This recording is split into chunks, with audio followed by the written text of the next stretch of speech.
ఇవాళ పార్లమెంట్ అయితే ఒక బిల్ పాస్ చేయనున్నట్టు తెలుస్తుంది. ఈ నేపథ్యంలో ఏ రాజకీయ నాయకుడైనా ఏదైనా కారణంతో కానివ్వండి, ఏదైనా రీజన్తో కానివ్వండి జైలు శిక్ష ఖరారైతే అతని పదవి నుంచి పోస్ట్ నుంచి తొలగించాలంటూ కూడా ఇవాళ పార్లమెంట్ అయితే బిల్ పాస్ చేయనున్నట్టు తెలుస్తుంది. మరి దీని నుంచి విశ్లేషించుకోవడానికి మనతో పాటు జనసేన రాష్ట్ర అధికార ప్రతినిధి శ్రీనివాస్ గారు ఇప్పుడు మనతో ఉన్నారు. నమస్తే సార్. సార్, మరి పార్లమెంట్ చూసుకుంటే కనుక ఇవాళ కొత్త బిల్ పాస్ చేయనుంది. అంటే ఎవరెవరికైతే అంటే రాజకీయ నాయకులు కానివ్వండి, పొలిటికల్ లీడర్స్ ఎవరెవరికైతే 30 రోజుల పాటు జైల్లో ఉంటారో వాళ్ళని ఆ పదవి నుంచి తొలగించాలంటూ కూడా ఇవాళ బిల్ పాస్ చేయనున్నట్టు తెలుస్తుంది. సో ఒకవేళ బిల్ పాస్ చేస్తే కనుక ఎలాంటి మార్పులు చేర్పులు రాబోతున్నాయంటారు? అంటే ఈరోజు ప్రవేశపెట్టబోతున్నారు దాన్ని ఈ తీవ్రమైనటువంటి నేరారోపణల నుండి 5 సంవత్సరాల పైబడి శిక్ష పడేటువంటి కేసుల్లో ఉన్నటువంటి వ్యక్తి ఒక 30 రోజులు పైగా జైలు జీవితం అనుభవిస్తే 31వ రోజున ఆటోమేటిక్ గా పదవి నుంచి అతను పదవిలో ఉన్న వ్యక్తి అయితే పదవి నుంచి తొలగిపోయేటువంటి తొలగించేవలసినటువంటి ఒక చట్టం. దాన్ని ఇంకా చట్టంలో రూపకల్పన జరుగుతుంది. ఈ రోజు ప్రవేశపెడుతున్నారు, ఒక డిస్కషన్ నడుస్తుంది, మోడిఫికేషన్ చేస్తారు. చట్టం బయటకు వచ్చిన తర్వాత దాని విధి విధానాలన్నీ మనకు తెలుస్తాయి. అయితే కూడా అంటే ఇప్పటి వరకును మనకి ప్రజాప్రాతినిధ్య చట్టం ఉంది, పార్టీలు మారిన వాళ్ళ మీద చేసే చట్టం కావచ్చు, ఏదైనా కావచ్చు. అదే ఒక ఎమ్మెల్యేలు ఎంపీలు ఈ స్థాయిలోనే ఉంది. ఎక్కడా కూడా ముఖ్యమంత్రి స్థాయి లేకపోతే ప్రధానమంత్రి గారు లేకపోతే కేంద్ర మంత్రులు వీళ్ళ మీద నేరారోపణలు వచ్చిన తర్వాత వాళ్ళని తొలగించేటువంటి చట్టాలు లేవు. దాంతో ఏమైపోతుందంటే నేరమర రాజకీయాలు అయిపోయినాయి. ఈ రోజున పార్లమెంట్ లో ఉన్నటువంటి వ్యక్తుల్లో పార్లమెంట్ అంటే ఒక్కొక్క పార్లమెంట్ స్థానంలో దాదాపు 6 నుంచి 7 లక్షల మంది ప్రాతినిధ్యేటువంటి ఉంటది కదా, ఇంకా ఎక్కువ కూడా ఉండాలి. అంటే అటువంటి ప్రజా ప్రతినిధులు కూడా తీవ్రమైనటువంటి నేరారోపణలు, హత్యా నేరారోపణలు, రకరకాలైనటువంటి ఆర్థిక నేరారోపణలు, అవినీతి ఆరోపణలు ఉండి కూడా ఒక విధమైనటువంటి ఆ పార్లమెంట్ అంటేనే మన దేవాలయం చూస్తాం. అటువంటి చోట్ల కూడా ఎటువంటి శిక్షలు లేకుండా వాళ్ళు పదవుల్లో కొనసాగుతున్నారు, మంత్రులుగా కొనసాగుతున్నారు, ముఖ్యమంత్రులు అయిపోతున్నారు, రకరకాల పదవులన్నీ వచ్చేస్తారు, రాజ్యాంగబద్ధ పదవులనేది. ఒక పక్క నుంచి కోర్టుల్లో విచారణలు మాత్రం త్వరితగతిన అవ్వ కదా, స్లోగా జరుగుతూ ఉంటాయి. ఈ లోపుకి రాజ్యాంగబద్ధ పదవులను అనిపిస్తూ ఉంటారు. మన జగన్మోహన్ రెడ్డి గారి కేసు పెద్ద ఉదాహరణ. ఆయన 13 సంవత్సరాలు బట్టి బెయిల్ మీద ఉన్నాడు. ఈ లోపుగా ఆయన ఎమ్మెల్యే అయ్యాడు, ఎంపీ అయిపోయాడు, తర్వాత రాష్ట్ర ముఖ్యమంత్రి అయ్యాడు, మళ్ళీ ఎమ్మెల్యే అయ్యాడు. ఇంకా కేసులు మాత్రం నడుస్తున్నాయి. మనం అంటే రాజకీయాల్లో ఉన్న వాళ్ళు, ప్రజలకే ప్రాతినిధ్యం వహించే వ్యక్తులు మిగతా వాళ్ళకి ఆదర్శంగా ఉండాలి, అతన్ని చూసి అంత అద్భుతంగా ఉండాలి అని చెప్పేసి అని. గతంలో ఉండేవారు మా పట్ల మంచి మంచి నాయకులు ఉండేవారు. వాళ్ళందరూ కూడా మొరార్జీ దేశాయ్ లాంటి వాళ్ళు, టంగుటూరి ప్రకాశ్ పంతులు గారు లాంటి వాళ్ళు, దామోదరం సంజయ్ గారు లాంటి వాళ్ళు. అంటే నేను అంటే కొన్ని పేర్లు చెప్తున్నాను కానీ ఎంతో మంది వాళ్ళ జీవితాలు కానీ ప్రజల కోసం అంకితం చేశారు. వాళ్ళ రూపాయి కూడా మూట కట్టుకోలేదు, మళ్ళీ వాళ్ళ వారసులను ఏమి ప్రజల మీద అంటగట్ల. సార్, అలాంటిది వాళ్ళు చాలా మంది నాయకులు మీరు అన్నట్టు అవినీతి చేసో కరప్షన్ చేసో తప్పించుకుంటున్నారని చెప్పొచ్చు. అలాంటిది ఇప్పుడు ఇలాంటి తీసుకొచ్చిన తర్వాత, బిల్స్ పాస్ చేసిన తర్వాత ఇలాంటివి అడ్డుకట్ట వేయడానికి దారి ఖచ్చితంగా. ఎందుకంటే ఎక్కడో చోట అడ్డుకట్ట వేయకపోతే ఇదే కంటిన్యూ అవుద్ది కదా. ఇప్పుడు ఢిల్లీ లిక్కర్ స్కామ్ ఉంది, కేజ్రీవాల్ గారి మీద ఆరోపణలు వచ్చినాయి, ఆయన జైల్లో పెట్టారు. ఆయన జైల్లో ఉండే పరిపాలన చేస్తున్నాడు కానీ తప్ప నేను రాజీనామా చేయను అన్నాడు ఆయన. అంటుంది తర్వాత అధ్యక్ష గారు అయ్యారు, తర్వాత సంగతి నేను అంటే అవసరమైతే జైల్లో ఉంటే జైలు నుంచి పరిపాలన చేస్తున్నారు తప్ప పదవులు వదలపోతున్నారు. అలా చాలా మంది ఉన్నారు, అనేక మంది. అంటే వాళ్ళకు ఉన్నటువంటి డబ్బునో పదవునో అధికారాన్నో దేనో దాన్ని అడ్డంగా పెట్టుకుని వాళ్ళు ఏదో రకంగా కేసుల మీద వాయిదాల మీద చేయడం. అదే విధంగా మనకు అనేకమైన కోర్టులు పెండింగ్ కేసులు ఉన్నాయి కాబట్టి కోర్టుల్లో కూడా అటువంటి ఆలస్యం జరగడం, వాళ్ళ ప్రజాప్రతినిధులు. అంటే ఎలా వచ్చింది అమ్మిందు, గతంలో స్వాతంత్రం వచ్చినప్పుడు స్వాతంత్ర సమరయోధులందరూ రాజకీయ నాయకులుగా ఉండేవారు. ఒక విధమైనటువంటి వాళ్ళని చూస్తే గౌరవప్రదంగా ఉండేది. వాళ్ళకి స్థానికంగా ఉన్నటువంటి పెద్ద పెద్ద పారిశ్రామికవేత్తలు, వ్యాపారవేత్తలు అండగా నిలబడేవారు ఆర్థికంగా. ఇప్పుడు రతన్ టాటా లాంటి వాళ్ళు, అంతకుముందు టాటా వంశీకులు చాలా మంది కూడా, బిర్లా వంశీకులు అందరూ కూడా ఆ రోజు స్వాతంత్రోద్యమంలో ఉన్నటువంటి ప్రధానమైన నాయకులు అందరికీ అండగా నిలబడేవారు, ఆర్థికంగా నిలబడేవారు. అంటే అప్పట్లో వాళ్ళు దేశం కోసం, ప్రజల కోసం పోరాడేవారు. ఇప్పుడు వీళ్ళు డబ్బుల కోసం పోరాడుతున్నారు. అయిపోయింది. నేను అంటే అప్పుడు స్వాతంత్ర సమరయోధులు రాజకీయాల్లో ఉండేవారు, వారికి అండగా రాజకీయాలు ఉండేవారు పారిశ్రామికవేత్తలు. ఆ తర్వాత పారిశ్రామికవేత్తలు, వ్యాపారవేత్తలే రాజకీయాల్లోకి రావడం మొదలు పెట్టారు. వాళ్ళకి అండగా ఎవరున్నారు? రౌడీలు, గోండాలు అండగా ఉంటున్నారు. అది కూడా దాటిపోయింది. ఇప్పుడు డైరెక్ట్ గా రౌడీలు, గోండాలే డైరెక్ట్ గా రాజకీయ నాయకులు అయిపోయారు. అంటే చుట్టూ మంది మార్బలంతో ఒక విధమైనటువంటి అంటే ఎంత దౌర్జన్యం చేయగలమా, ఇన్ని రకాలుగా ప్రజలు భయపెట్టగలమా అనేటువంటి వ్యక్తులు ఈ రోజున దోచుకున్న వ్యక్తులందరూ కూడా రాజకీయ నాయకులు అయిపోతున్నారు. అసలు దొంగని తెలుసు ప్రజలకే, భయపడో లేకపోతే రకరకాల ప్రభావాలతో అతనిగా ఓటేస్తున్నారు కొంతమందికి. అటువంటి వ్యక్తులందరూ రాజకీయాల్లో ఉండి పదవుల్లో ఉంటే, అంటే పోలీసులు ఎవరి గురించి అయితే వెతుకుతున్నారో అదే వ్యక్తులు రాజకీయాల్లోకి వచ్చి పదవుల్లోకి వస్తే అదే పోలీసులు సెల్యూట్ కొట్టవలసిన పరిస్థితి ఎంత దౌర్భాగ్యం. ప్రజలు కొన్ని తప్పిదాలు అవి.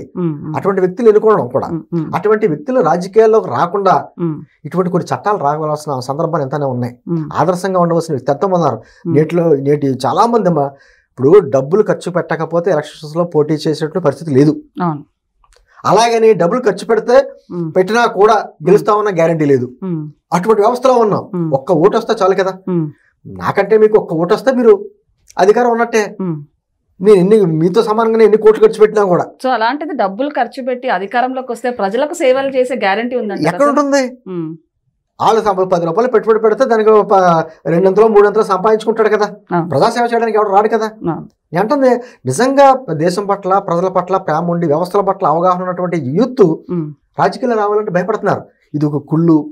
ఈ కుళ్ళు రాజకీయాల్లో మనం గడవలేం. ఏ తల్లిదండ్రులన్నా చూడండి, మీ పిల్లల్ని ఏం చదివిస్తున్నారంటే డాక్టరో ఇంజనీరో లేకపోతేనేమో ఏదో సైంటిస్టో ఏదో చెప్తారు. కానీ మా అబ్బాయిని రాజకీయ నాయకుడు చేస్తామని చెప్పి ఏ తల్లిదండ్రులను చెప్పగలరా?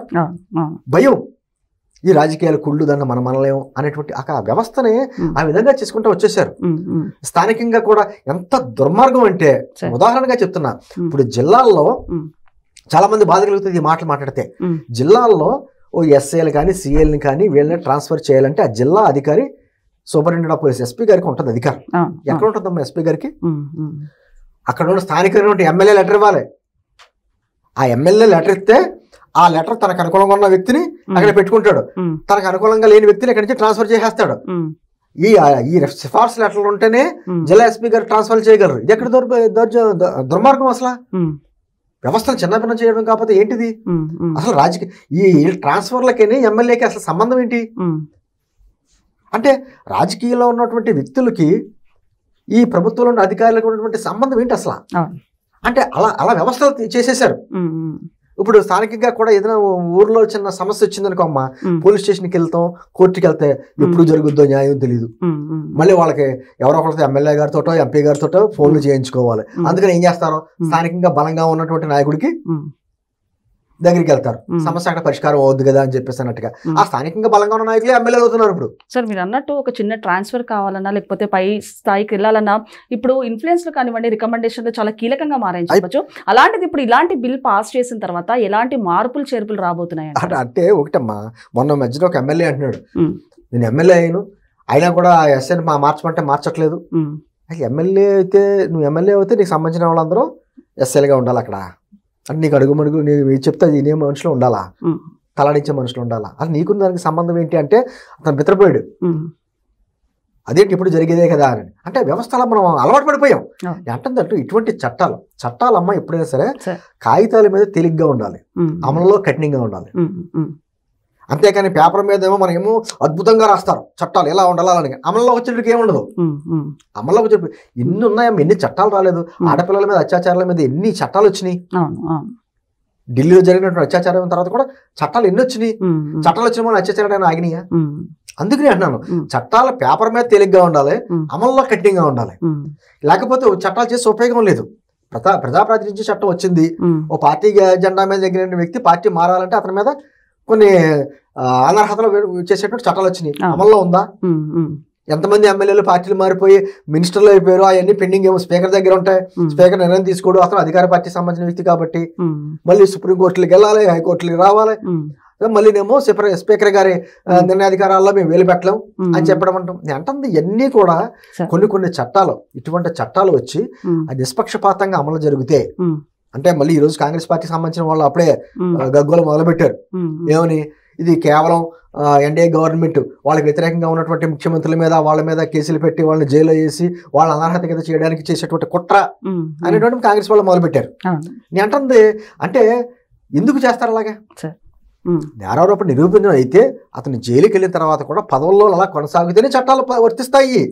అంటే మీరు ఈ బిల్లుకి వ్యతిరేకిస్తున్నారంటే ఈ నేరమయ రాజకీయాల్లో ఉన్న అందరూ మీరు సమర్థిస్తున్నట్టు, క్రిమినల్ పాలిటిక్స్ మీరు సమర్థిస్తున్నట్టు. సార్ ఇంకొకటి అంటే ఇలాంటి బిల్లు పాస్ అయినా కూడా యాక్షన్స్ వరకు వచ్చేసరికి మాత్రం మీరు అన్నట్టు అంత పెద్దగా తీసుకోవట్లేదు. సో వీటిని అరికట్టాలంటే ఎలాంటి ఎంతో కొంత మార్పు వస్తుంది.